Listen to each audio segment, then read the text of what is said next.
नमस्कार दोस्तों, क्या आप आईएसओ लेना चाहते हैं हरियाणा में? और हरियाणा में आईएसओ को लेके आपकी कोई भी क्वेरी, जैसे कि हम क्या क्या डॉक्यूमेंट्स हमें ज़रूरत पड़ने वाली है जब हम आईएसओ लेंगे।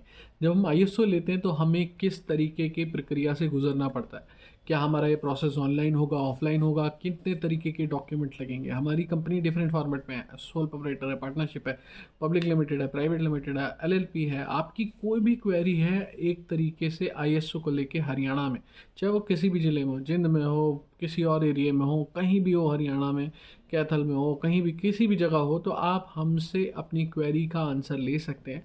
आपके आईएसओ रजिस्ट्रेशन हरियाणा में आपकी पूरी मदद करी जाएगी। अगर आपको कोई भी क्वेरी है तो आप नीचे दिए हुए नंबर पे आईएसओ के रिगार्डिंग व्हाट्सएप कर सकते हैं, कॉल कर सकते हैं। इसके अलावा अगर आपको वीडियो अच्छा लगा हो, क्योंकि ये वीडियो आपकी क्वेरी की प्रॉब्लम सॉल्व कर देगा बिल्कुल पूरी तरह, तो सब्सक्राइब जरूर कर दें। इस वीडियो को छोड़ने से पहले लाइक करें और बेल बटन जरूर